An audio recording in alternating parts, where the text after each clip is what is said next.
Good evening, everybody. This is a regular meeting of the Wareham School Committee. It is September 4th, and all members of the school committee are present. An audio recording of this is being done by Jamie Wixton and WCTV's John, don't know John's last name, but John is here in that corner broadcasting it to the public. Could you all please stand for the Pledge of Allegiance? I pledge allegiance to the flag of the United States of America and to the republic for which it stands, one nation, under God, indivisible, with liberty and justice for all.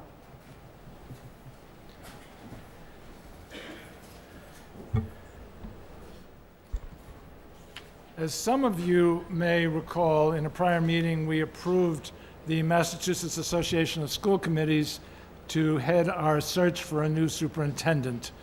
We are fortunate to have one of their field directors, Sean Costello, here to make a presentation. So come on up, Sean. Any seat, Mr. Chair? Any seat that has a microphone. Make sure the microphone is on, please. Great. I think I've got a green light here. That's a good sign. Everybody can hear me? Awesome. Well, thank you very much, Mr. Chair. I appreciate the opportunity to be with you here today, and we certainly appreciate that your committee has chosen to work with MASC on such an important process of selecting a new superintendent. Before I begin just kind of going through a couple of things, I want to say two things. First of all, I saw on the agenda this is scheduled for a half hour. I don't believe I will take a half hour of your time tonight. I'd like to go through kind of step by step at just the first part of the process. I don't want you folks to feel overwhelmed, and I don't want to word vomit at you all of the different things that come with a superintendent search. So that's the first thing I'll say. The second thing I'll say is just a little off topic. I do just want to note how lucky I think you all are to have Dan Sylvester here with you. Dan is somebody I had the opportunity to work with in my time on the Marshfield School Committee. When he was in Marshfield, he actually became principal of my old elementary school. So obviously I cared very deeply about what was happening there. And Dan is a wonderful guy who cares very deeply about kids. So you are very, very lucky to have Dan here, and I wanted you all to know that. So very cool. I looked up, I was like, that's Dan Sylvester. So I had to say hey to my buddy Dan. Essentially, I'll answer any questions you have tonight about the first steps in the process. Mr. Chair, I do need to get you a contract that we can just sign and make everything official. But Kevin, back when you were the chair, I had sent over some documents, including like a rough outline of a timeline, as well as the different steps in the superintendent search process. So what I'd like to discuss with you folks tonight is just the work that should start being done on coming up with a district profile, as well as what you can do to map out the qualifications you are looking for in a superintendent. And that comes with two different distinct pieces. The first piece is what you're looking for in terms of, well, there's legal things that you have to have. They have to be licensed. They have to have all of these different things. And you're going to want to determine other things through a different process, which would be feedback from your community, feedback from your staff, and feedback from anybody else who would be considered a stakeholder in Wareham Public Schools. So you're going to want to know how to come across with that. Mr. Chair, yes? Quick question. The profile, unfortunately, it was not long ago that we did this. Yep. And we did a profile. Okay. So a template already exists. That's great. Which I will leave it to Kevin, as chair of the search committee, to edit as he sees fit. Okay. But I think it might be expeditious if we could just use that, if you could send it to Kevin. Yep, absolutely. So Kevin, you and I can connect on that. And that's actually the last piece that I'll say, too, is having a point person to connect with. I will certainly come back and speak to your full committee anytime you want me to, but this process is a whole heck of a lot easier if I have a point person to work with that I can meet with or have conversations with, and I look forward to doing that with you, Kevin. I know we've established a good rapport already with this process. Some other things that I just want to mention to you, again, I'd look to you as a committee for your approval on what you'd like to do to gain community input. There's two different ways to do that. You can send out a survey, or you could send out a survey and have focus groups at each one of your schools if you feel that is necessary. It is a decision that you should make as a team. There is no wrong answer with that. I want folks to know that. They might be watching at home. You can get the same information on a survey that you can get in a focus group, but it's totally up to all of you if you feel that that would be a better way to ascertain the culture and the environment of your district as you're looking to hire your new educational leader. And again, it sounds like Mr. Bragiali, is that how you say it, Kevin? Brojali. Brojali, I was close. So it sounds like Mr. Brojali is going to be the point person that I'd be working with. I don't know how many school committee members would be sitting on your search committee. Two of you. Okay, so it's not just you, it's two of you. Is April? Joyce. Joyce as well. Okay, great. So I can speak with the two of you at any time, Mr. Chair. I'm certainly always available to you. And of course, Roger and April, you folks know you can call me anytime as well with questions on the process. But I think moving forward, it would be best served for everybody's time if we continued to have myself and Kevin have that open line of communication with Kevin as the point person for your committee. But so I'll just kind of go through, and then I'll touch very briefly on what would be the next steps, the immediate next steps that Kevin and I would be working on together. But essentially what I'd be looking for from you is the approval to work with Kevin on a district profile, which it sounds like you may already have, and we can just make some tweaks to that as needed. And if you grant Kevin the authority as the point person to approve that on behalf of the committee, I think that would be a good move. I think Kevin and Joyce combined would give us a broad perspective. Great. Okay, awesome. So the three of us can have a conversation at some point. Maybe we can Zoom, or if you want me to come back down, I'm certainly happy to do so. I live in Marshfield. As I said, it's a 40-minute drive. It's not that bad. Even if it was, I'd still come because that's my job. So that's an important thing to get nailed down at some point in the near future. Another thing, and this is, I believe, something that the three of us could work out as well, is a timeline. I know I sent a draft timeline, and we're still smack dab in the early piece of that. I want to make sure you folks know you are well ahead of the game on this process. I have no other searches at the moment. I'm anticipating that I will have a couple pop up, but as of right now, Wareham is my only full search that I'm working on. So you'll be ahead of the game, and you can really do this the right way without having to feel any sort of urgency, because I believe you can have a new superintendent voted on by December, if not earlier. It's really up to you to approve that timeline. But so we'll touch base, Okay. and we'll come up with a final draft of the timeline. That timeline may shift as things go along, and that's okay. That happens all the time. There's nothing wrong with that. If you need to adjust things, you adjust things and you move on. The community will understand that. It demonstrates that you are doing your due diligence and that you are flexible when it comes to fulfilling this major duty. So that's important. We need to make sure that we approve that timeline. But essentially what I wanted to make sure we nailed down today, and I can ask your opinions now because this is something that's important where Kevin and Joyce will be the point people. They should have the direct input of the rest of their committee on what kind of community feedback you're soliciting. Are you doing that simply through a survey? Are you doing that with focus groups? How many focus groups would you like to do? Would you like to do it with parents? Would you like to do it with staff? Would you like to do it with the general community? Keep in mind that we will be doing this all over again when you have three to five finalists. I would highly recommend at that point you do community focus groups in person. I will not steer you one direction or another. I will simply go wherever you ask me to go, whenever you ask me to go. And if I can't cover it, somebody else from MASC will. So I guess I leave that piece of the discussion to you, Mr. Chair, if you'd like to ask your colleagues or if you have any input on that. I'd look to you, and then Kevin, Joyce, and I can finalize the details sometime in the next week. Right now? Sure. Okay. Anybody have any thoughts or comments? April, I don't know who was first. Joyce April? was first. Joyce? She can Joyce? So you said you just completed a couple of searches. Correct. In those searches, what forms of community feedback work the best? That's a good question. In two of the searches that I've done recently, they simply did a survey. Mm-hmm. In one of the searches, they did a survey and they did community forums. I will tell you that those forums were not incredibly well attended, but there was some good feedback solicited there. It's really up to you.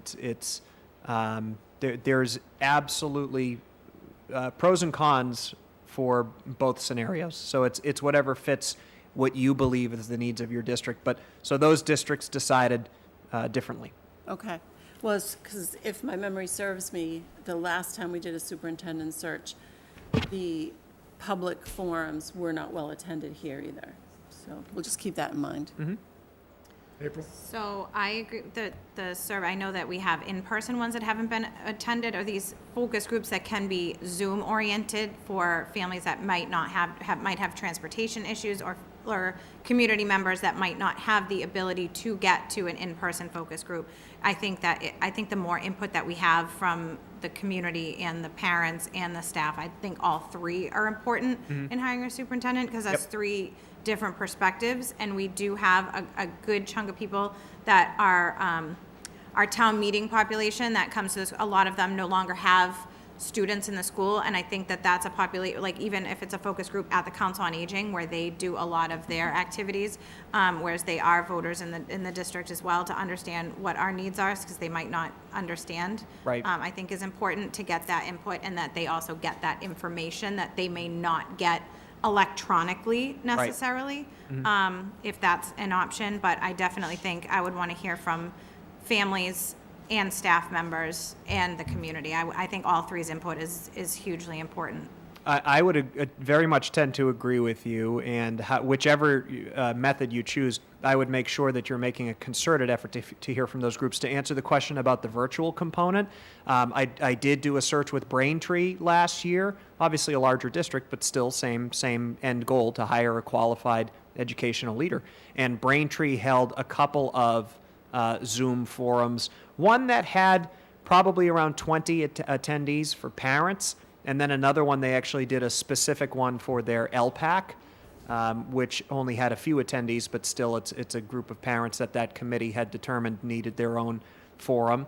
I would recommend that you add a fourth group to that list that you mentioned, and that would be students. I think you want to hear from your students about the direction they think your school district is heading in. That's a valuable voice as well. I agree with that 100%. Yep. Roger? Kevin? Let Roger go first. I mean, I personally kind of like the idea of a comprehensive survey in the first round, and then, like you said, the focus groups where people can come in on the finalists that we have. But I would like to make sure that if we do a survey, maybe there are some hard copies for people that don't have electronic access, but to really make every effort to get all those different constituents, give them several opportunities, enough time to get back to us. And we do have draft surveys that I can share with you, and you can add Customize, questions. We typically, we tend to believe that when it comes to a community survey, just a few open-ended questions will get you some good information.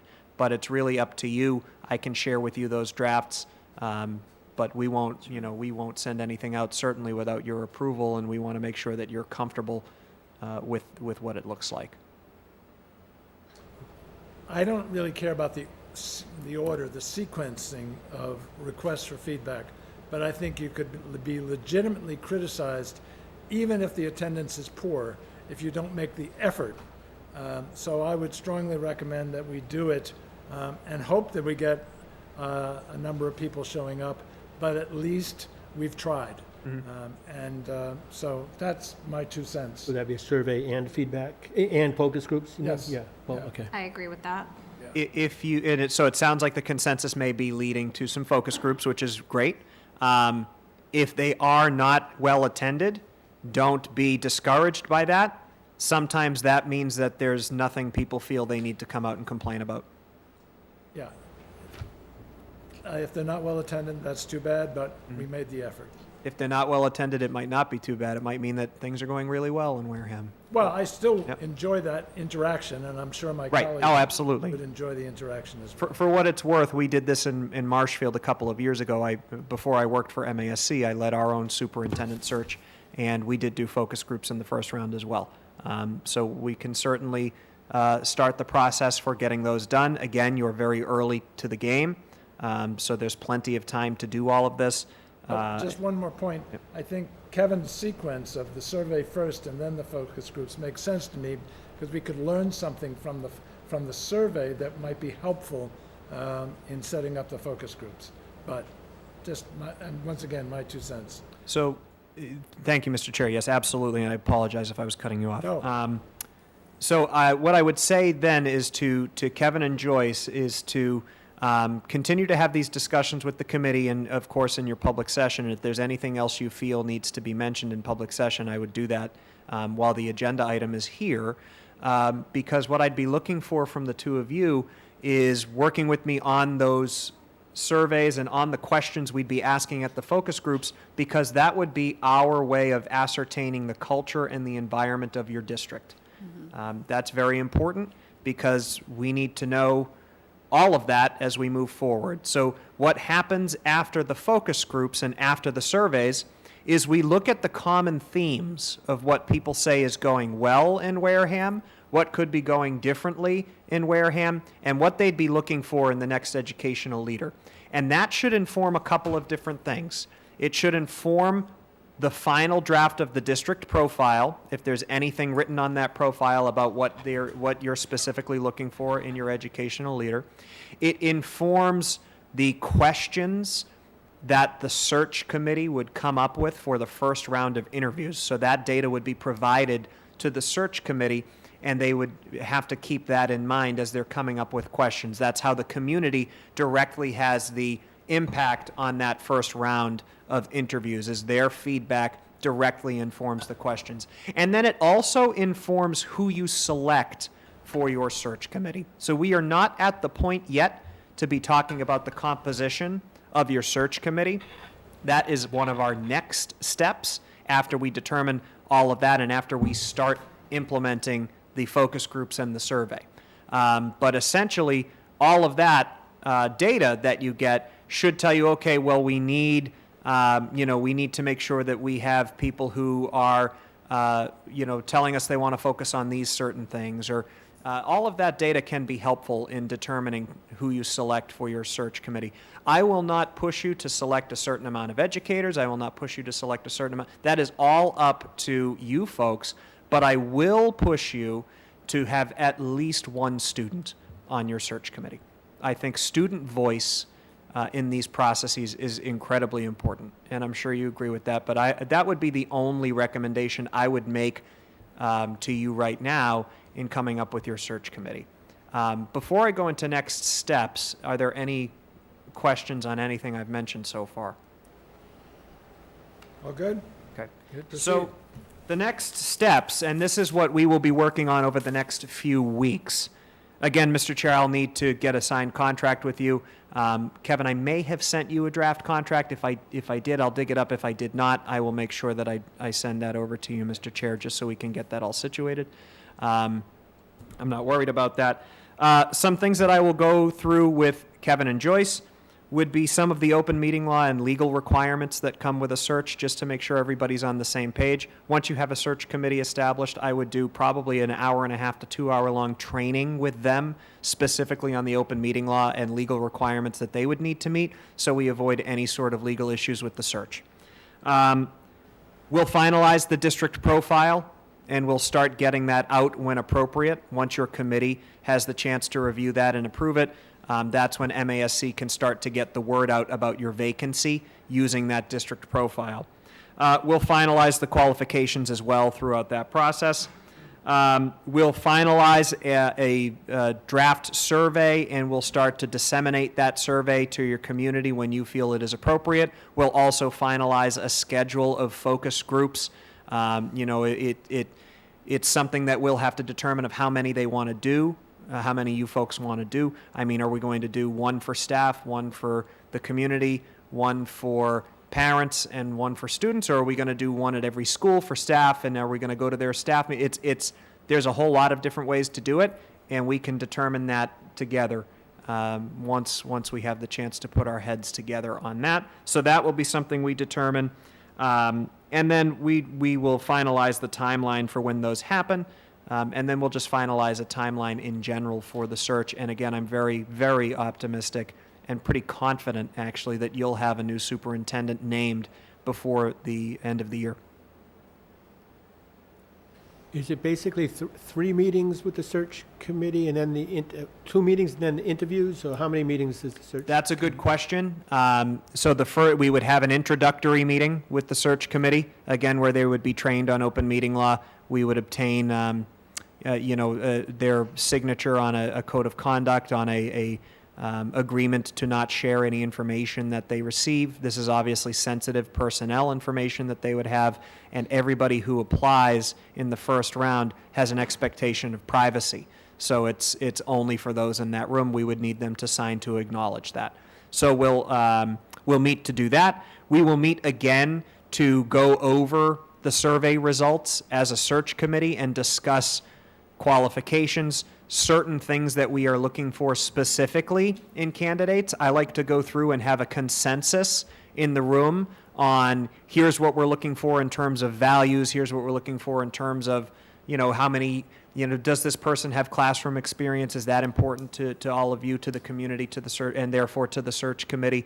We'll have to identify all of those different things at that meeting, and then we can start the process of discussing questions that would be asked in the interview process. And then we would have another meeting, so a third meeting, to go over questions and the formation of questions and the approval of questions by the search committee.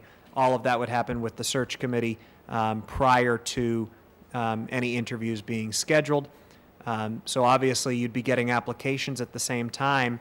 And in the meeting where you come up with your interview questions, the search committee would also be identifying which candidates they would like to interview. So after that, I would reach out to those candidates to schedule the interview. I would work with Kevin and Joyce to do that. But I'd be making those phone calls unless specifically requested for one of you to do it. That's up to you. I'm certainly happy to do it. So we would schedule those interviews. I would hesitate to schedule more than 3 interviews in one night. In fact, would probably recommend 2 interviews per session. And so I assume in an opening like this, you'd have at least 6 to 8 qualified candidates that you'd want to interview. Not just 6 to 8 applicants. You'd probably have anywhere from 15 to 25 applicants, I would guess. But you'd probably want to interview at least 6 to 8 of them, maybe even 9 to 10 of them. So we'd have probably 3 to 4 sessions for interviews, and then you'd be recommending 3 to 5 finalists to the full committee. And at that point, I would be working closely with all 5 of you in the process after that. And is if I remember right, the whole committee votes on who's on the search committee or not? So the whole committee, so this would be the establishment of essentially a working subcommittee, which would have the 2 of you on it. It would need approval of this committee to establish that subcommittee, but you do not need to vote to approve who is on that committee. Oh, okay. So it's the positions, not the people. Correct. I think that's the way we did it last time. Okay. You good, So Kevin? we would work very closely on identifying how many seats you would like on that committee. So again, I told you I would put, and I'm assuming this is your student rep. The only thing I would push for is that you have a student on there. The other thing I would push for is that you have an odd number of seats on that committee, because you do not want to get into a tie vote situation. Yep. So Okay. everything else is up to you. You good? Ready for final questions? Hit me. Okay. Anybody have any final questions before we let Sean go? No? No. I'm good. Mr. Superintendent, did you have one? No, sir. Oh, okay. So my final question is, does Mask have, more than you, a definition of a successful search? That's a great question. I can certainly get you Glenn Kuchar's definition of a successful search. My definition of a successful search would be a couple different things. First of all, you'd have at least one or two candidates moved on as finalists who you could easily see as superintendent in this district or a successful a superintendent just in general. And then, of course, you know, the definition of success would be that you hire a superintendent that you can have successful negotiations with to enter into your district.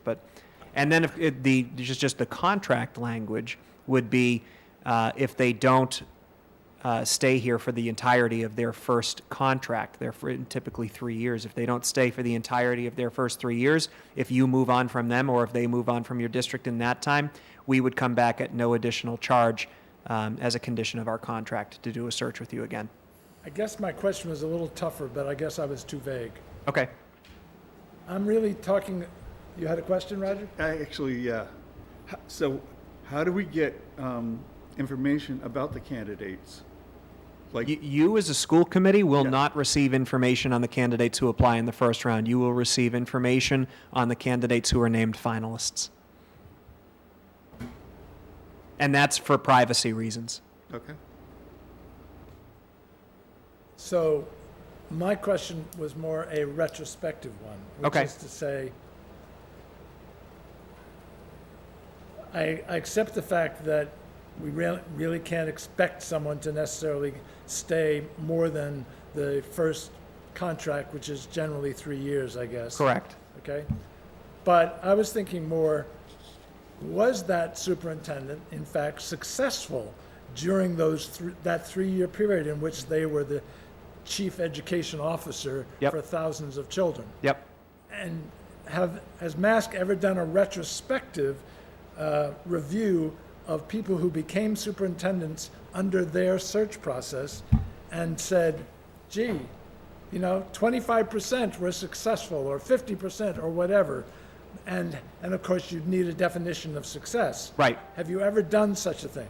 I think the answer to that would be that MASC has not done that, and here would be why, is that the definition of success is subjective for every single district. You as a committee evaluate the superintendent on an annual basis. That evaluation, so of course there's indicators on which you evaluate the superintendent as well as the goals the superintendent sets. So those goals are going to be different in every single district.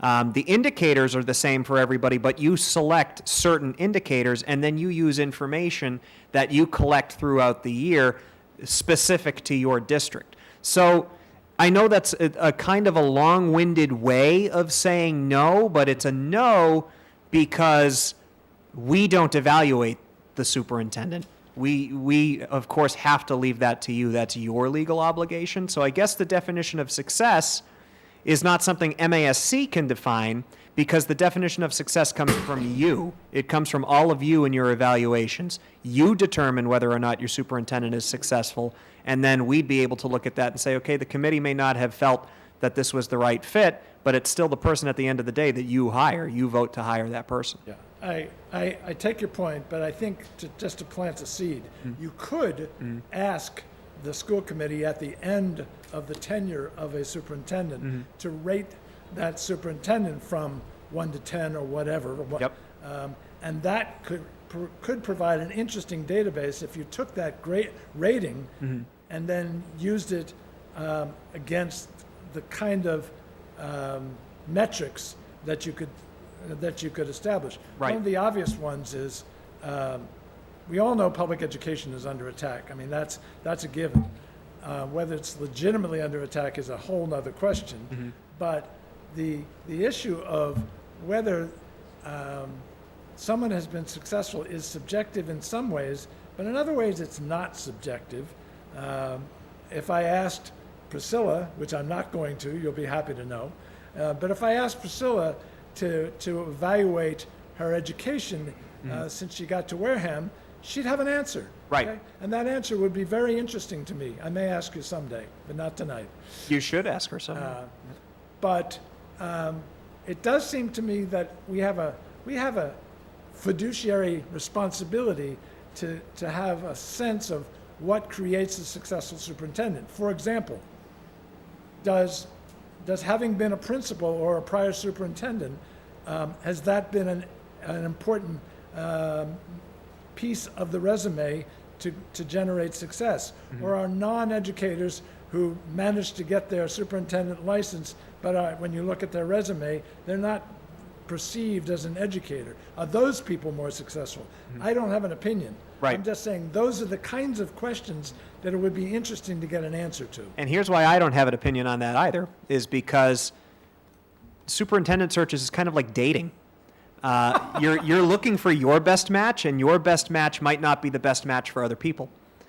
So a superintendent might be incredibly successful in one district and then go to another district that's facing different challenges, that has a different community, that has a whole lot of different things that are coming up for that school district, and that superintendent might not be the right fit at that time. We could go back and forth all night. I and think we're saying the and I same would enjoy thing. it. Yep. But I will, as the chair, I'll take the last word. Yes, please. By saying that my guess Yep. is that how effectively you create independent adults, okay? Successful independent adults, we're not going to define success, okay, is fairly objective. Right. Okay? And I don't really care about all the politics of whether they made everybody happy for 3 years. Okay? Right. I only care about whether the students successfully matriculated and went on to become happy, successful adults. Right. And that is critical. As I said, I grabbed the last word. Please do. Yep. but- Well, but I that's what it's all appreciate- about, Mr. Chair. But I appreciate you being here. Of course. Yep. My pleasure. If you or anybody else has any questions, please feel free to reach out to me at any time. And of course, it's not just on the superintendent search. I'm your field director. You can call me at any time with any question. If you want to continue this conversation, give me a call. So I appreciate you all. Thank you very much. Go Eagles. Thank you, Sean. Have a good one. Thank you. Okay, for all the people in the audience who waited for public participation, I thank you for your patience. But we wanted to let Sean and get back to, what'd you say, Marshfield? Yes. So safe traveling. Thank you, sir. If anybody from the public would like to present to the school committee, we'd be happy to hear you. And just please keep your comments to 3 minutes. And as usual, even though we're very happy to have you here, it will not be a conversation. We'll just be listening. Good evening. Good evening. Deanna Semple, President of the Wareham Education Association. I just want to first start off by thanking Jeff Sweat and April Rossi, who served on the district negotiations team, for voting in favor of the fair agreement that they reached in June. Last June, after many months of negotiations, the Wareham Education Association and the district bargaining team reached a compromise agreement that demonstrated a real commitment to the paraprofessionals of Wareham and the students they serve, while also recognizing the fiscal limitations of our district. At a Wareham School Committee meeting on August 21st, however, the school committee narrowly voted down approval of the contract, reneging on the commitment the district made in June. Not only is this decision a slap in the face to our hardworking paraprofessionals, many of who are here tonight, again, and who are vital to the day-to-day operation and success of our Wareham Public Schools.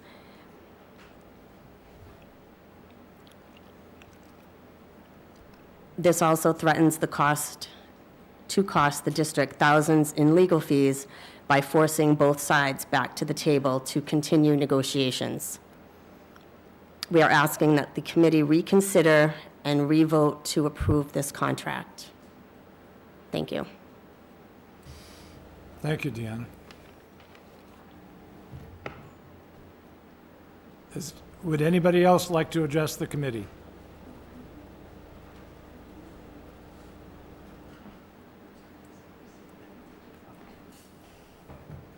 Good evening.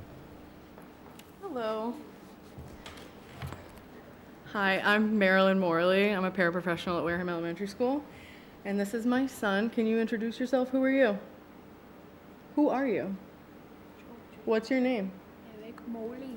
Say it loud. Here. Hi, Say high school committee. high school me. What was your first name, Say it sir? loud right here. Can you right here? Say school What's me. your name? E. What's your name? Who are you? Who are you? Say Eric Morley. Eric Molly. That's Eric Morley. What grade are you in, Eric Morley? Sophomore going to go Casa del Rio. 7th grade. He goes to Costa's room.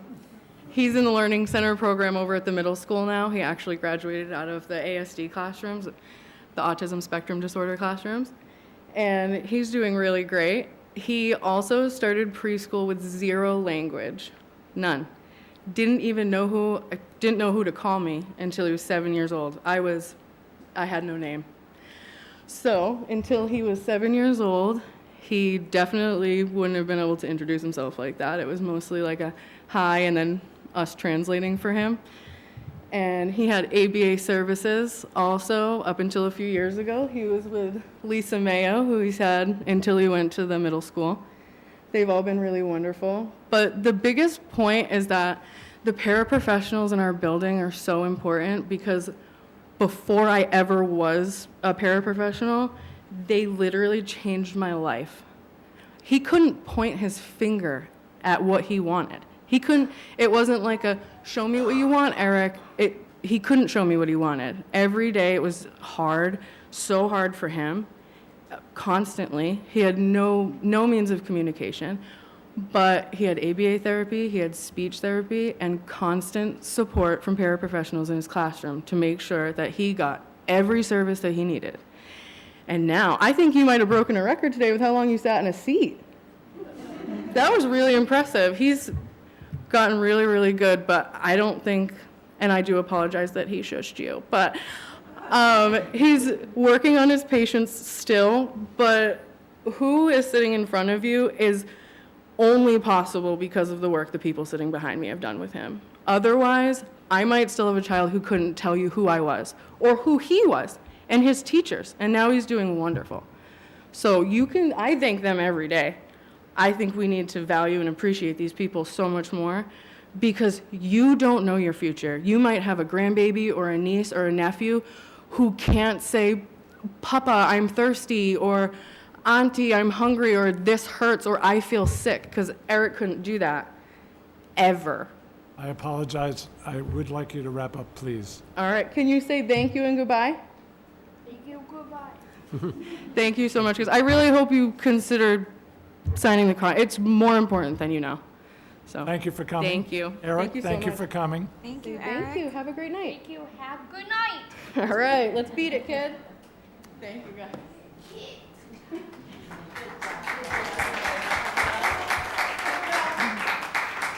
Public speaker.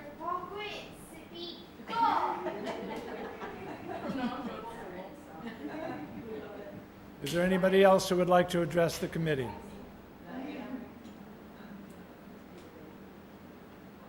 Seeing none, we will move on to good news.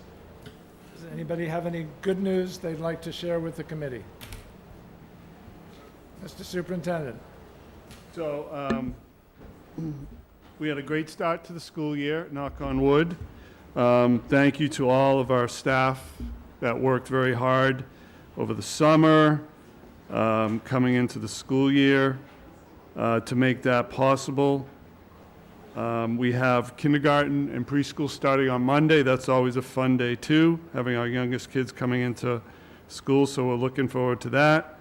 So it's a great start, and I'm looking forward to a good school year. That is definitely good news. Anybody else? All set? Okay. Now I have the pleasure of welcoming our brand-new student representative. Priscilla, thank you for coming. Thank you for being here. And you can feel free to share us your first student representative report, if you have something. Not much has happened since the start of the school year, but our fall sports have gotten started.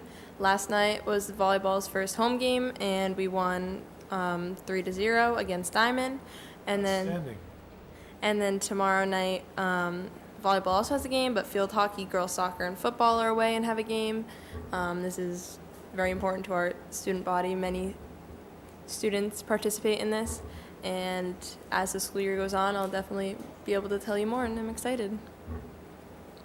Thank you. We'll look forward to it. Priscilla, what year, are you a senior? I'm a senior. Okay, principals' reports. You can all come up, but Jane, would you start them off?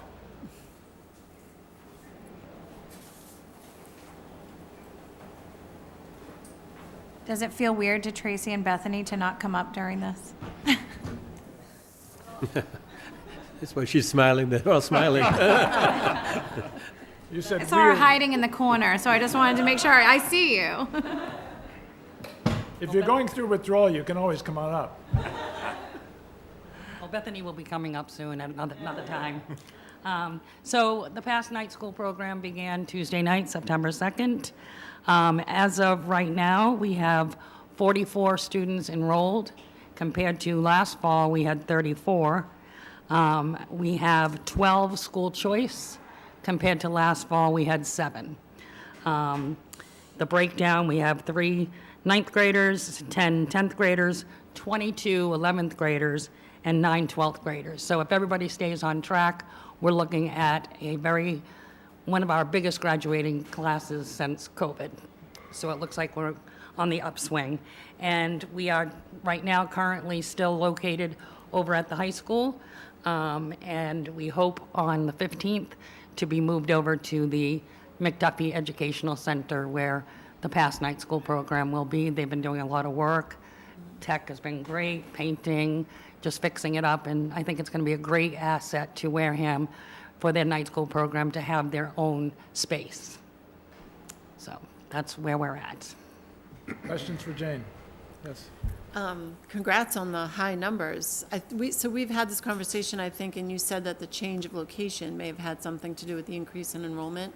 Is that what you've heard from students? Yes, I mean, you know, our students come to us for many reasons. Typically, the traditional setting is not working for them. So to go back into a typical high school can be intimidating. So I think by having our own space, and when we sent out the brochures to all the schools in the surrounding towns, we put out that information that we would be eventually having our own space. So yes, and I think the size of the building in there, because it used to be the night school years ago, Right. but the population can increase quite a bit and get more school choice. I mean, it's a moneymaker. Right, Yeah. right. And do you have all the resources that you've had in the past, like the outside people who come in, like, for instance, the investment Yes, piece? we can, and- yep. We have the first generation investors, we have the New Bedford Mass Higher Workforce Board still with us. This semester, we're not offering culinary arts because we didn't have enough students that needed that elective. Come the spring semester, if we need to have students do that, hopefully Scott will let us use the culinary arts room over there for Joe Brita because, you know, the kids love that class. Right, right. But we can't do any cooking at the center because there's no stove or anything. Not doing cooking, A hot plate, and that's not no fun. sprinklers so, either. Yeah. Yeah, so, but yeah, and we're looking for more partners. We're, a lot of ideas, Bethany and I have been brainstorming, because just to have our own place, the potential to bring in more partners because of different things that we now can do. And the staff are so excited because they don't have to pack up their stuff at the end of the night. So if they're in the midst of a biology project, they're in their biology room. So that's a real plus for our students and the teachers. Okay, great. Thank you. Yep. Yes. So of the school choice students, what districts are they coming, are they pretty scattered, or are they, if you could share where they're coming in from? Sure, we have about 2 or 3 from Old Rochester, Bourne, Carver, Plymouth, Sandwich. What was the other one? Falmouth, yes. Yep. So definitely. And the Plymouth and Middleborough, because they're doing away with their night school programs. So we're seeing an influx, particularly from Carver, too. Very cool, thank you. I'm good. Roger? So you mentioned this increase in students helps your revenue, helps your finances. Where do we stand with grants and state and federal in particular because of the uncertainty that exists now? Well, the federal grants are scary right now. I mean, you know. Scary? It's scary. I mean, it's a scary world we're in right now, but we have secured federal grants for our K through 7 programs, but for the night school in particular, it's state grants. We had the MyCap that rolled off, so we applied for it again. We haven't heard, and that supports our night school students in setting their goals with 4 towers, if you want to call it, you know, social, emotional, academic, college, and career. We used to have the Mass Grad Dropout Prevention Grant, but because we've been doing so good, we don't qualify for that one. But we're always looking for ways to get grant funding.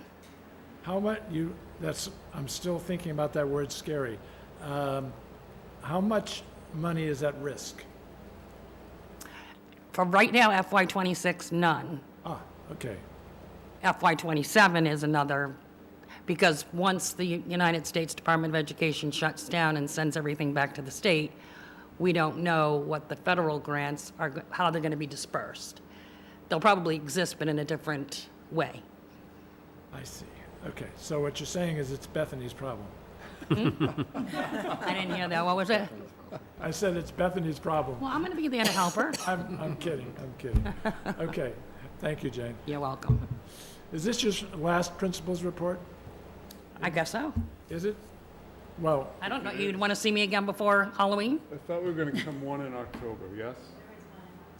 you're going to be There's here in one October? I can come in October. Sounds great. All right. Okay. Bring a cake. In costume? Can we have a costumed meeting? I'm down. Dan, welcome. And Thank the fact that you brought someone to cheer you on is You know, I did see Dan slipping him a 50 on the way in. I was wondering what, Is that wrong? Is that wrong? No, very unexpected, kudos from Sean Costello. You have a great person. He is very dedicated to education. I worked with him in Marshfield. He's very thorough. He's very consistent. So he's going to be a great resource for you guys. I already sense he's a good guy. He is, absolutely, absolutely. He's embedded in education. He loves education. He loves everything about it. So you picked a good one. That being said, I can give you a report just on our enrollment in Wareham Elementary School. Currently, pre-K, we have 75 students enrolled.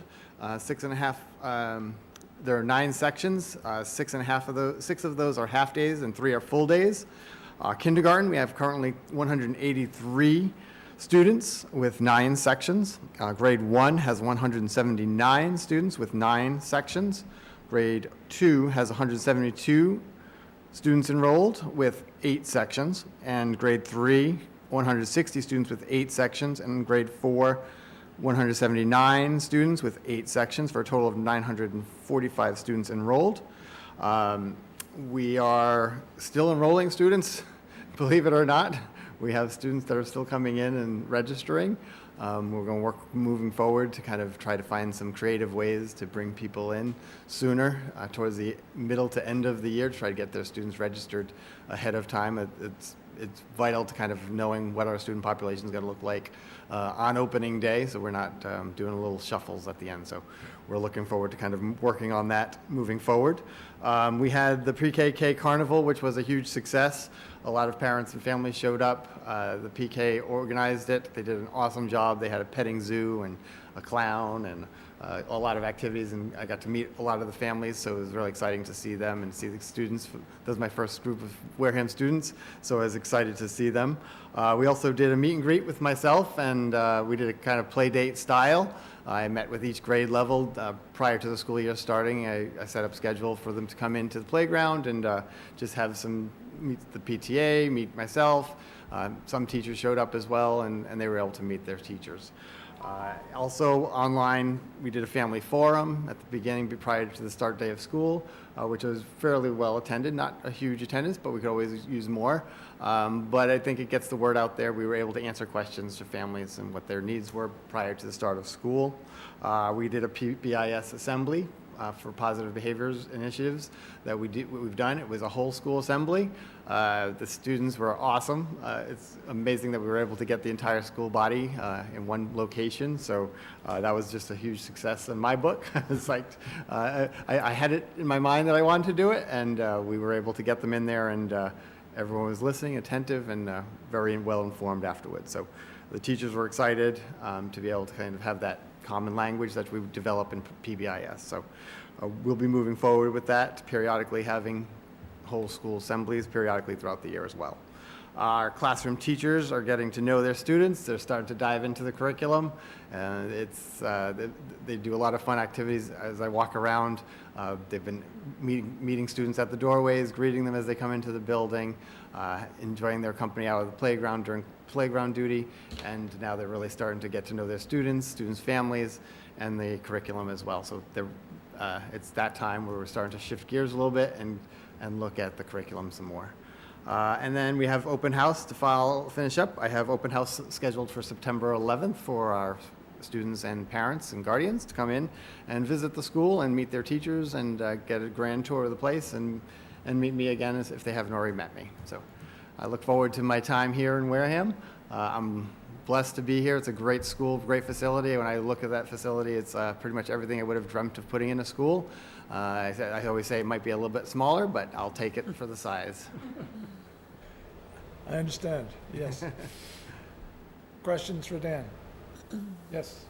Well, first, I just want to say welcome again. Thank you.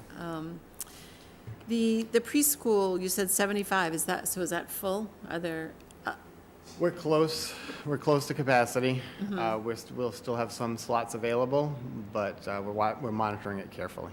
okay. And I just want to say good for you for, I saw the information that went out about, come to the school to meet the new principal, and, so good for you for giving them the opportunity in person and online. Thank you. To get in to meet you, yeah. So thank you. April? So I know that, I'm sure you're aware that we're working on the pilot kind of program, hopefully soon, for the preschool, also to have availability at the high school as an elective for early education as a class with, in collaboration with the high school. Do you anticipate that that will be helpful for, like, super beneficial for you in, like, being able to accommodate more students?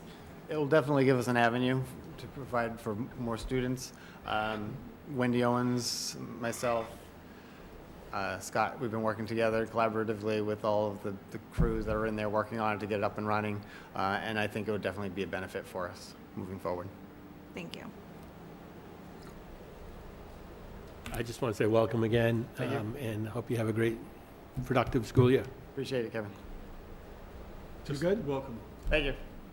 So, I know you're sitting next to an outstanding educator, and you've got an educator back there, who you took her place, but nevertheless, you're a fresh set of eyes and ears. Do you have any thoughts about your first, 2 weeks, whatever, that anything surprise you? I think what a great community Wareham is. I think that's been kind of surprising on some level. I think. You know what's really sad? I love the comment, but too many people are surprised about how great Wareham is. I understand that. But anyway, thank you for that comment, though. Continue. So I think that's part of it. I think the community, the group of learners, the learning is very supportive and very nurturing. As big as that building is, it's pretty much a lot of just small schools that work together collaboratively, and we're able to follow students throughout their learning career. So I think it's a great opportunity to have a school established the way it is. And again, I think that is primarily the surprise, and the staff has been awesome. The teachers have been great. The families have been great. The administrative team that I work with, Ms. Bernard, who is the assistant principal who's been there, she is phenomenal. She has been supporting me and helping me get me up to speed right for this year. I couldn't have done it without her, for sure. We also hired the new system principal there as well, who has been replaced Sarah, which was a tough task to find somebody to fill her shoes, but we were able to find Michael Houdet, who was a fourth grade teacher in the building, and he has been a phenomenal support as well. He knows So, the building. You may not know this, but Mike used to be a member of this committee. I and Mike have been around a long time. So please congratulate Mike for us. I will. Thank you. Yeah, he's a great guy. Excellent. Anything else for Dan? Okay. Sarah, congratulations. Not welcome, but congratulations. Yeah, thank you very much. You know, there's a limit on the number of senior people that have the last name of Russo in the district. Oh, And I think you've reached it. No, I'm kidding. we've met the limit. A great team. Yeah, well, thank you. First, I want to say what an honor it is to be able to speak to you this evening, and I would like to thank Mrs. Cote. Her wonderful leadership at Wareham Middle School has made my transition very easy, and we plan to maintain the high standards that she's established. Thank you, Mrs. Cote. We've had a fantastic start for the beginning of the school year. For the first time, families received their schedules virtually, which was wonderful because if they had a question, they could call us immediately. If there was something that needed to be changed, we could communicate with them and then send the schedule back out to them, and they appreciated that. And with that, our students entered the school with a printed schedule in their hand, and they were excited because they had the room numbers and their teachers, and they were ready to go. So we did host a night where students could find their homeroom. And any new students, any fifth grade students, and we had over 300 participants that came with their children, and I was just amazed at how the community rallied around and came early, and that was on August 21st. It was a really nice event, and all the students got to see where their homeroom was going to be. That 100% virtual, you had no issues at all. Every family had access. We had 6 families that did not have access, and those 6 families we reached out to, and we printed it and sent it to them in the mail. Six out of whatever. Exactly. Along with that, I know you've received my newsletters, so we have begun a virtual newsletter. There have been 2 that have been sent out to families since the start of the school year. A lot of families have commented on that. I've seen them in the grocery store, and they appreciated it. They said that, they liked getting that information in that format. I had one father tell me, that's how he knew about open house, and I saw him this evening, but I'll get to that in just a second. So we had 200 family members that did participate to find their homeroom. We are excited. Our students received their Chromebooks. Everybody's logged on, and so we are up and running, and we're busy. It's a very busy school. Tonight we had our open house. Mrs. Fran, our assistant principal, and Mr. Lefevre and I were commenting on it. It was a packed house. We had families that were arriving 30 minutes early, ready to get going. And it started at 5:30, and at 5 o'clock, the line started forming. According to Mr. Lefevre, we had probably over something like 350 to 400 participants. Families came, they brought grandparents, they brought their siblings. It was a wonderful event. At the same time, our PTA was doing a book fair, so the families also got to enjoy the book fair as well as the open house. So it's Kathleen Frame? Yes. She's now an assistant principal. Yes. Congratulate her for me, too. Will do. It's a great team. Yeah. I'm very honored. I would like to share that several of our teachers, there were 6 teachers at Wareham Middle School that were honored by Subaru of America. And Subaru recognized them and their commitment to their students and providing a quality education that prepared students for the future. So congratulations went out to Ms. Shaw, Ms. Lyons, Ms. Green, Ms. Smith, Ms. Oliveira, and Mr. Bennett. So I just wanted to say thank you to Subaru of America for recognizing our educators. That was a wonderful gesture on their part. Along with that, soon to come, we are going to be working with the Five Guys, the restaurant, and we're doing a reading initiative with them for students to read 5 books, and Five Guys is going to be donating either a milkshake or French fries to our students.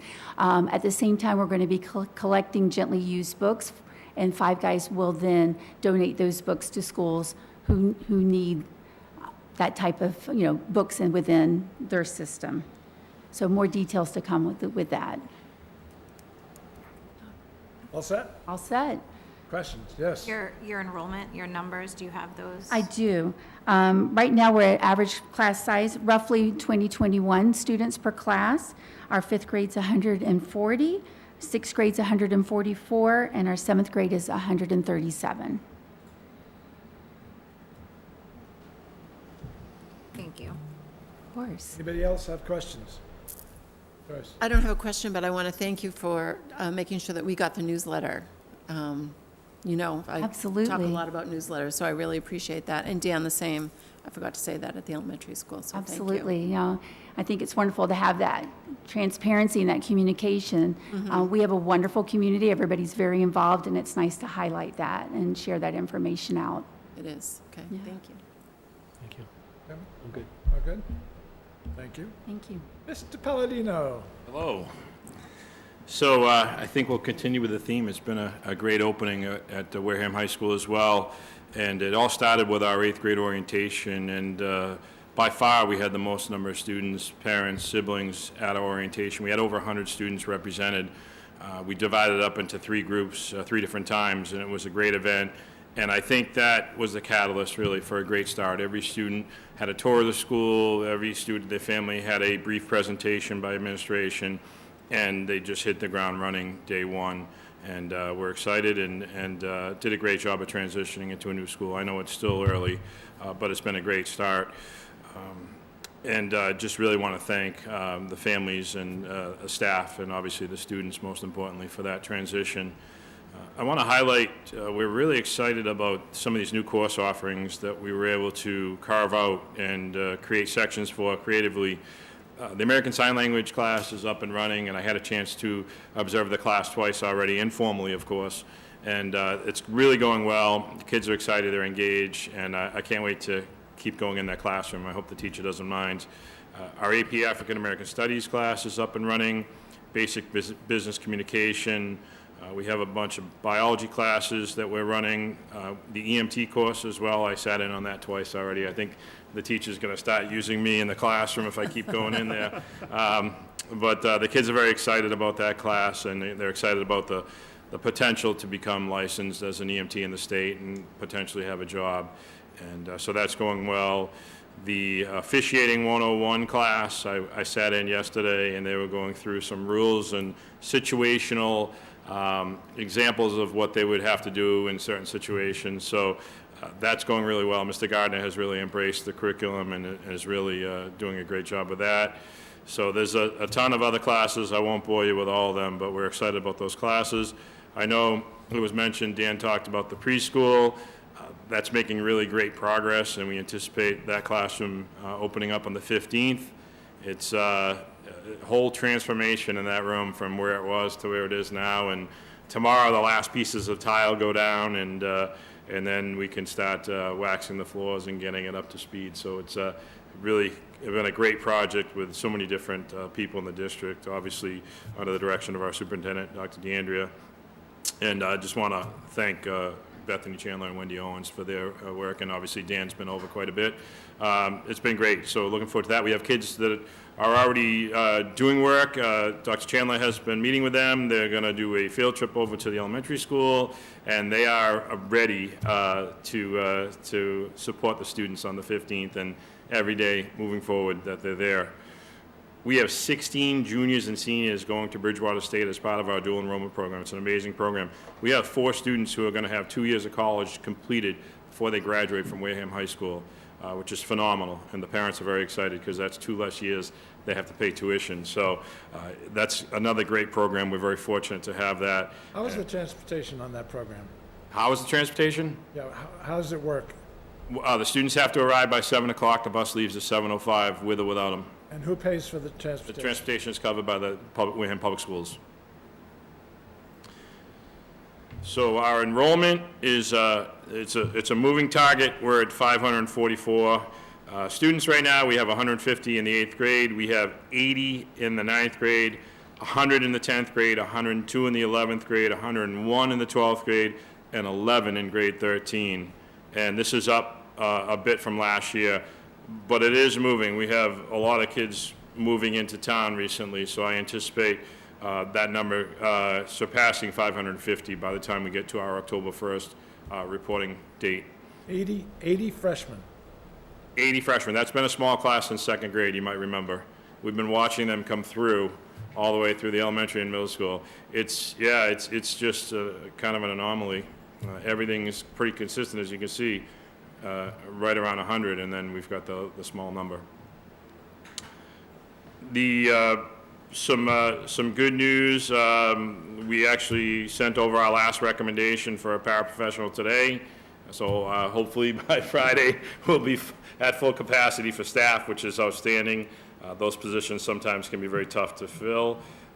As you heard, fall sports are in basically the third full week of the season, and they're starting to have games. Our volleyball team had a match last night.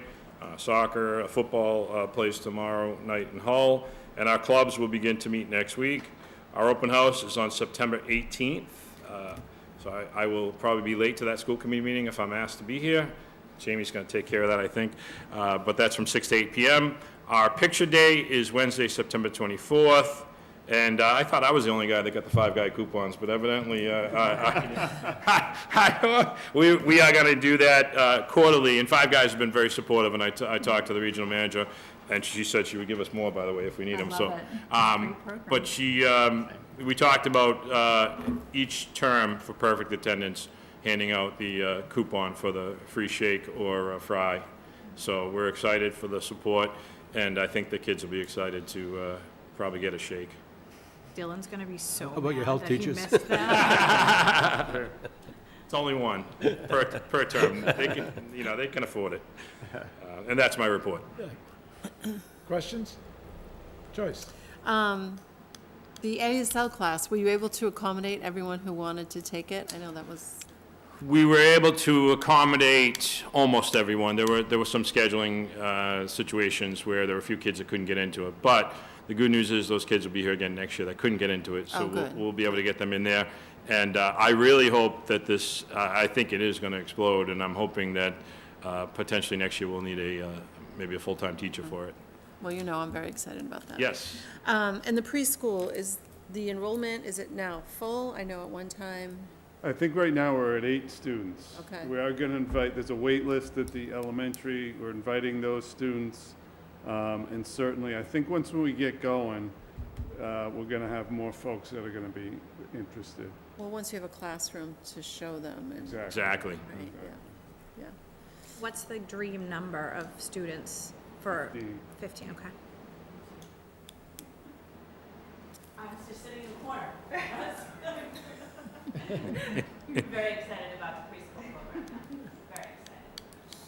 Joyce, you good? I am, thank you. Once we get it going, I invite you guys, come see it. Yeah, I'd I'm love to. really excited about it. We're gonna, we talked about having like a grand opening and having some food and inviting everyone that can be there. Obviously, school committee will be invited, and we'll certainly, I'll get Chef to cook us up some good stuff. And the number of students that have signed up for that class, high school students? How many?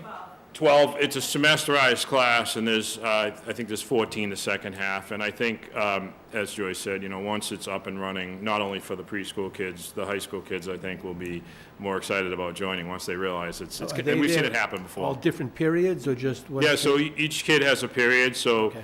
right now, it doesn't start until 8:30, so we can't use our first period or our fifth period, but the other 6 periods, we have kids that come in rotating, so they'll be coming in, there'll be at least one kid every period. One period has 3, some periods have 2, a couple periods have 1, and second semester, the numbers are even greater, so it'll be probably by then a minimum of 2 per period. So as this program grows and potentially has like some popularity, gains some traction, is there a possibility of doing sort of a hybrid version of it where they have the one at the high school, the physical, classroom there, and also the potential to bus high school students if the class, like over to the elementary school to kind of be able to do that for like, if it's a one class, like almost like a, An internship? senior privs or something like that where they're able to like leave the camp, like maybe junior, senior, if it's offered to those classes, like where they would be able to go, like almost co-op but not, Sure. to be able to go there if it gains more popularity? Well, Is it's- that something to think It's about? funny you should say that, because we set this bathroom up to potentially have another classroom right next door. So we actually have all the rough fittings for the bathroom and an actual bathroom that we won't be using because we haven't plumbed anything in there. So we have the capacity to grow at the high school. If we get to a point where that's full and we have kids that have interest, I'm sure we could get together and come up with a plan. The tough part is it's a 60-minute period, so to bus kids there would be tough. Maybe if we got creative, we said we'll do it at the end of the day, and then they could maybe stay a little bit longer there. There's all kinds of possibilities. I mean, it's only, 2.5 miles down the road, so there's possibilities. We've done it before. We can certainly do it again. Thank you. All good? When you said something about an officiating Yes. course, is that like referees and? Yes, it is. So That is cool. It is real cool. Taunton High School kind of got this started about 3 years now. And basically, the kids can take an elective where they learn how to officiate. And there's the potential when they finish to get certified through a national organization to actually use this as a part-time job and officiate games. We're going to actually be using some of these kids this year to officiate our unified sports and potentially some JV sports as well. That, once we get it going, but definitely unified basketball. You will see kids that were in this class officiating. So instead of hiring IABO, am I saying it right, Coach? An IABO official, which is the national organization, we'll actually have our kids being paid to officiate these games at a much reduced rate, but they'll be happy with it because it's more than they're going to make, flipping burgers. Right. So I think it's going to be great, and it'll be great to see our kids doing that, and it'll be great to keep the money in town as well. So excited about the potential for that as well. Good to hear. Yes. What's interesting about that, I would offer my services as a guest speaker for Chris, but officiating tennis is non-existent in high school, almost 99% of the time. So it wouldn't have the same applicability as you're describing for something like basketball or football. He is looking to bring guest speakers in, but obviously for the curriculum that he's teaching, which is soccer, basketball, and football. Flag football is the official So they curriculum. actually have officials, yes. Yes. Yes. But they're going down and actually going to be officiating some phys ed classes when Well, they're I think doing, it's a great when they're doing class. those units. So it's pretty cool. It's we Share Roger's enthusiasm. I think it's really interesting. It's really interesting. All right, April. With that class, would they be able to partner with the Tigers or JBA and be able to work with the younger kid community where they can see that this is stuff that we offer at the high school so that families maybe want to keep their students in district as hey, this is kind of like a give back kind of connection to keep the feeder programs feeding? Right. So, Chris is in tune with the folks that run the flag football here. They use our field, obviously, so he's tied in, and Sai is also our football coach, is very tied in with them. So that's a natural connection. Ms. Kashner is tied in with youth soccer, and so is Mr. Gardner. So we've got those connections, and obviously... Is umping, baseball, part of this as well, or is it mostly Not just right now, field but sports? they do have a curriculum, but this is a pilot class we're running, and it's a semesterized class, so we're just focusing on 3 sports right now. They have curriculums for, I think, 20 different sports, so pretty much you name it, they have the curriculum, and, there's a lot of opportunities. We're just excited to get it rolled out, and the class is packed. I didn't have a seat when I was in there watching the class in action. Every seat was taken in the classroom. Awesome. All right, thank you.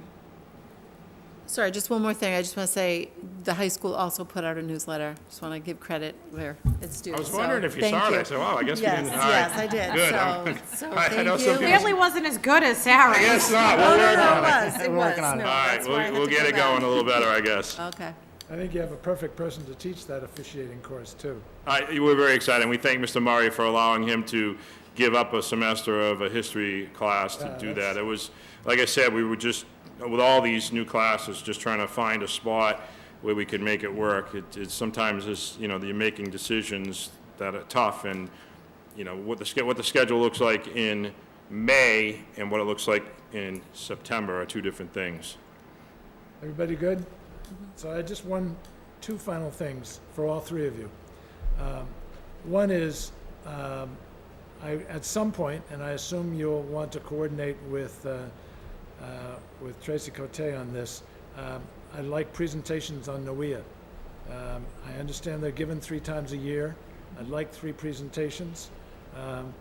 And I'll leave it to the superintendent and Tracy to decide, what is the appropriate. But I am speaking only for myself. I view MCAS as less and less interesting to me. It's, to some extent, especially in the high school, it's a garbage in, garbage out problem. And I don't like those kind of reports where I don't even trust the input. But NOEA, I think, is pretty valuable. And just anecdotally, I was having a conversation with one of your freshmen, one of my very... Tennis player, maybe? Yes, of course. One of your very bright freshmen. And That narrows it down, though. There's a lot of bright freshmen at Wareham High School. That's true. And I think I have half of them. But anyway, we were talking about MCAS, and I said, well, how do we get accountability if we don't have MCAS? And they literally like this said, NOEA. So they know the significance of NOEA, and the fact that it's formative and 3 times a year and doesn't consume you like MCAS does, to me, that's the future. But that's only one person speaking, so I won't go on. The second thing I wanted to mention, unless you wanted to respond to what I just said. I was just going to say it's very timely feedback. That's, I think, the best thing. You're not waiting 6 months for the feedback. Oh, yes, exactly. So this is the conference handout for the annual Mass conference. And I was, maybe shocked is the right word, maybe I shouldn't be shocked. One of the panel discussions is, and I quote, "The normalization of hate, how schools and communities can respond," which is, I was just shocked and that was even in the program. So at some future date, especially because of what Roger has sent all of us about the new anti-bias, particularly as it relates to anti-Semitism, that's now law in Massachusetts, I would like you to report on the culture, the things that concern you about that within the school, if anything. I think, I'm hoping you have nothing to say, but I don't assume that at all. So just forewarning, I at least will be very interested in what you have to say about the culture in your schools. But at the superintendent's request, I've made the timing of that report vague. All right, I think we're good. Thank you all 3. Thank you. Thank you. Thank you. Mr. Chairman, Please. I request that we invite the principals and admin to go home. They've had long days. They have a early morning. Oh, of course. Amen. Okay. Except for Scott. I was getting off on He has to stay for executive that late session. meeting. Oh, I forgot about, Well, don't we have student activities? Is that, the principals need to be present for that, or no? I don't remember if they were in previous years. Okay. well, Scott, before you leave. I'm not leaving. Oh, you're not leaving? No, I'm not. Okay, fine, okay, thank you. Everybody else, The leave was optional. have a good night. All right, Director of Finance, Kristen, you're on. Good evening. Good evening. Tonight, we have the student activities account overview in your packet. We do this annually. So what we need to do, what the school committee needs to do, is vote on 3 items tonight. One is the maximum checking account levels, and you'll see that on the student activities account overview sheet. Another is to authorize the designees, and they are also on that same sheet. And the third is to approve each activity. So the principals have updated their activity accounts with the individual activities within each one and the balances as of the end of the year. So that is in there for reference, but again, what we're doing is just looking for a vote per the policy on the maximum balance. At Wareham High School, the maximum balance is $50,000. At Wareham Middle School, it's $30,000. At Wareham Elementary School, it's $10,000. And at Pass, the night school, it's $5,000. And then you also have the authorized designees there. At Wareham High School, it's Mr. Palladino and Stacy Latin. At Wareham Middle School, it's Mrs. Sarah Russo and Mr. Dan LaFavor. At Wareham Elementary School, it's Mr. Sylvester and Mr. Houdlet. And at Pass, it's Ms. Fondulis and Dr. Chandler. So we've had a few changes clearly since last year with some of the changes in staff. But other than that, everything in those two regard remains the same. April.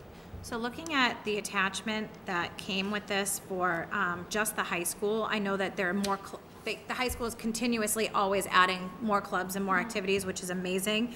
However, the fact that the amount that we have set for the high school is $50,000 and looking at the total funds from last year was $59,000, is that something that we should up for the high school for their activities accounts to accommodate the adding of new sports and new clubs and things of that nature? Because it said the total funds was $59,847. Should we up the high school's activities fund amount from $50,000 to like say $65,000 just to make sure that we're in a better place with the added any other clubs that might come up that might be fundraising so that we're not over that $50,000 threshold?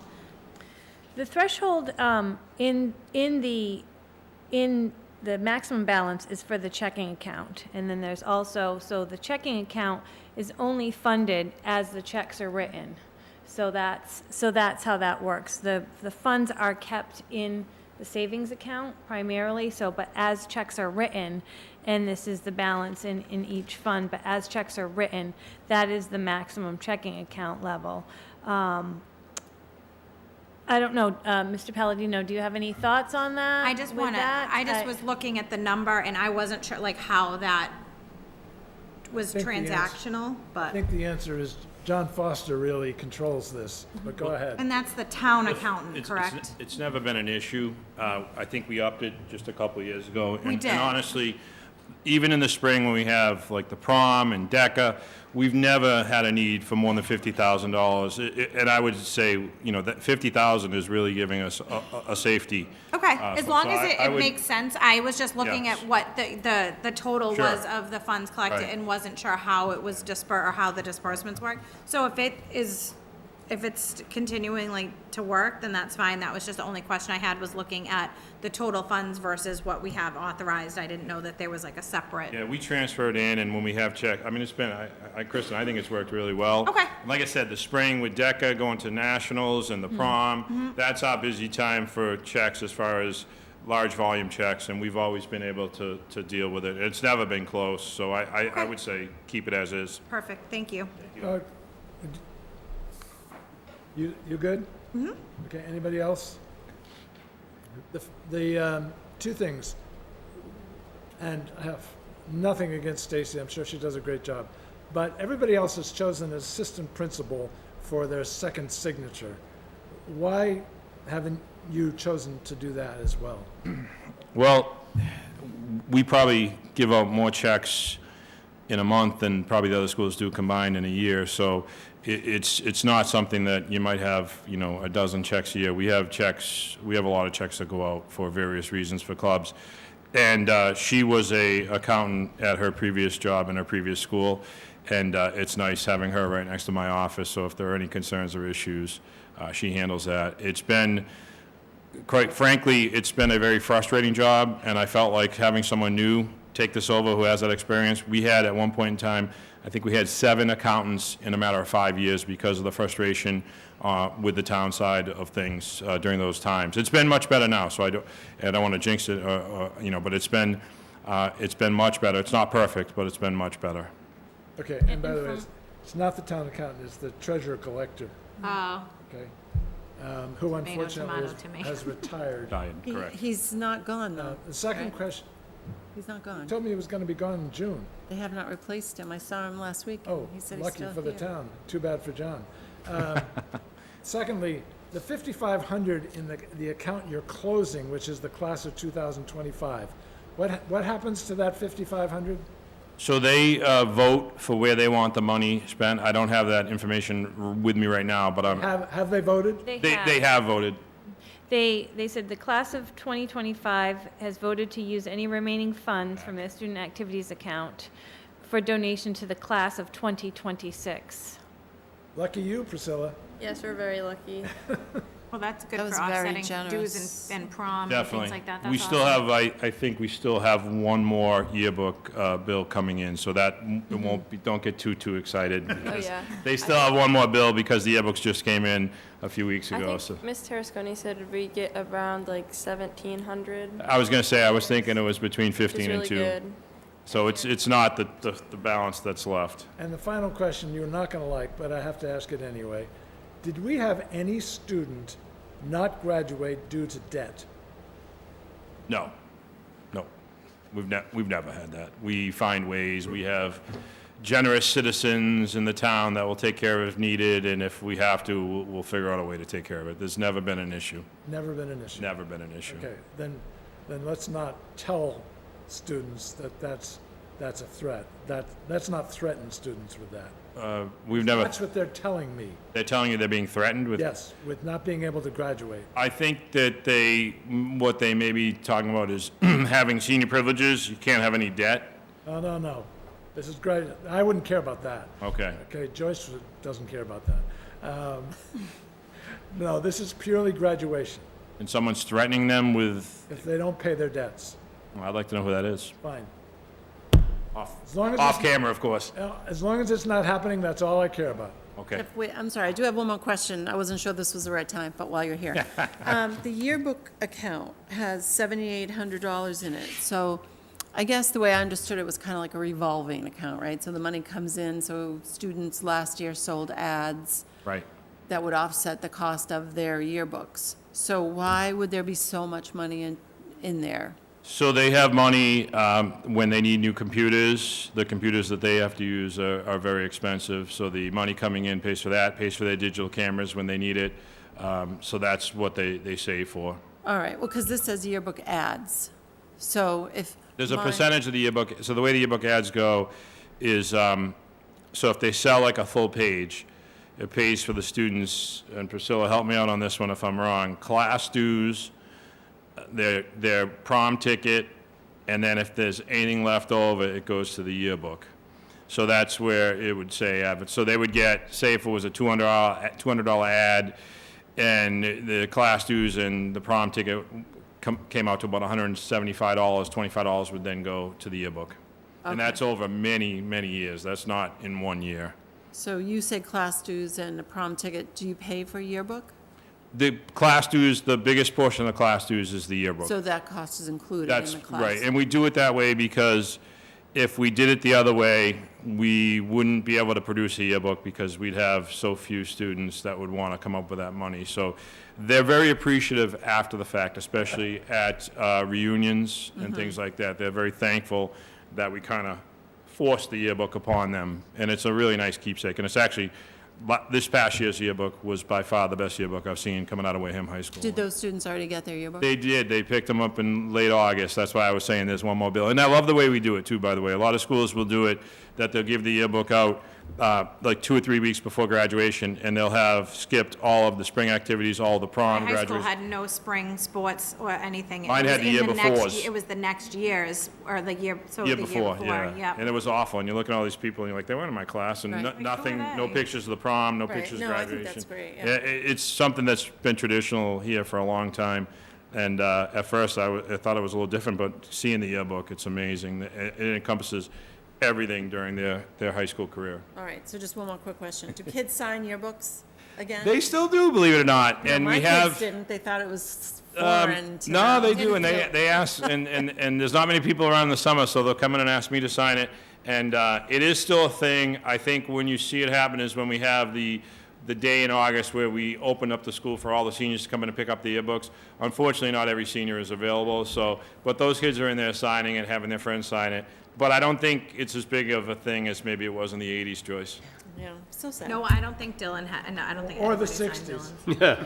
But part of it, I think, is because they get it late summer after they've already graduated, so it's like Right. some of them, they've lost connection with a lot of Right, those. no, that's fair. And kids come in sporadically. We had a kid come in just the other day and grab his yearbook. So it's, it's one of those things where, unfortunately, I think to your point, once graduation happens, they're not as inclined to be focused on high Scattered. school. Okay. Thank you. Thank you. Kristen, we need a vote on maximum balance, and we need a vote on signatories. Anything else? Each activity. Oh, each activity. I'll take a motion to include all three unless people want to segment. So moved. Okay, I have a motion. Do I have a second? A second. Any discussion? All those in favor? Aye. Aye. Aye. Opposed? Abstained? 500. Thank you. Okay. We have our own meeting calendar for a quick... Superintendent report is next on the agenda. Oh, sorry. Yes, bills and But warrants. that's fine. I only have one item, is the bill and payroll warrants. that I Motion asked to you approve. accept. I have a motion to accept. Do I have a second? Second. Any discussion? All those in favor? Aye. Aye. Opposed? Abstained? 500. Now, our own calendar. The superintendent brought up Sure. the fact that we've got some issues as it relates to the budget workshop, the budget hearing, all that kind of stuff. Why don't you go through it? Right, we have a scheduling conflict, and does everyone have a copy of, In the packet. in your packet? Yes. Yep. And it's highlighted? Yep. So what we would like to do is flip-flop the November 6th, the two November 6th dates with the November 20th. So what I'm saying is that on November 6th instead will be the superintendent finalist interviews, and then on November 20th will be the budget workshop in the morning, and then the budget workshop and the strategic planning improvement plan in the evening. So we're asking that we flip-flop them. The challenge with that would be the finalist interviews, making sure that we have the right timing beforehand to get to that point.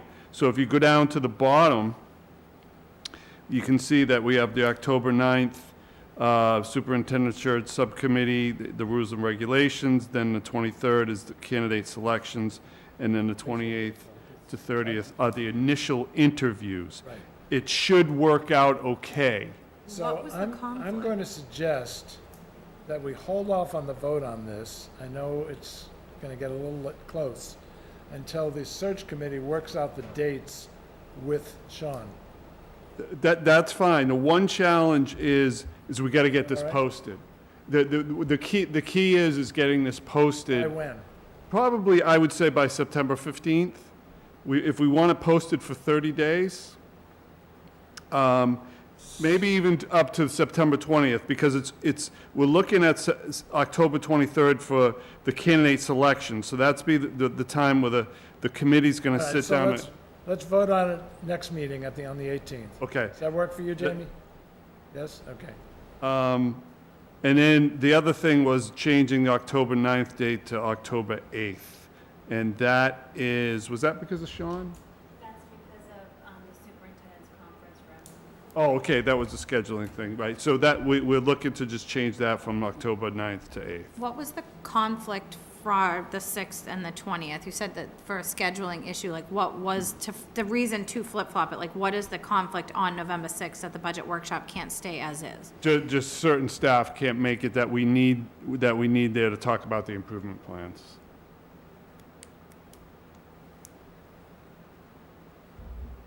You good? Yeah, Okay. I'll try to get these dates nailed down as soon as I can. Yeah. You don't think 2 weeks is enough time to get them? I hope it is. He sounded like, since we were the only search, that he was maximally flexible. I mean, if we post a meeting for November 6th, do we have to specify that we are going to interview finalists that night, right now? No. We could say the school committee is going to meet that night. Yes.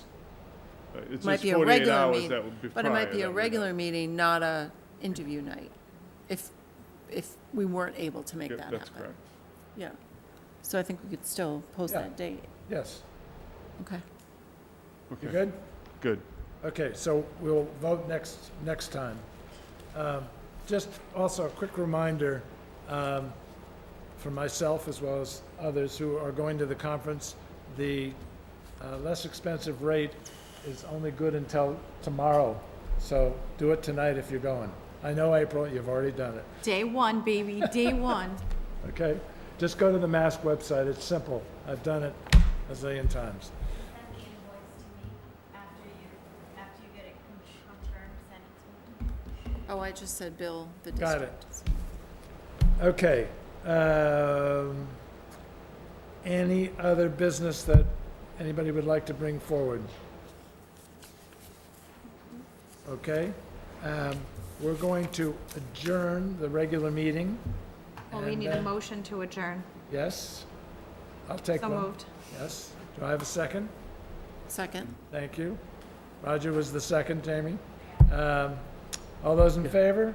Aye. Opposed, abstained, 500.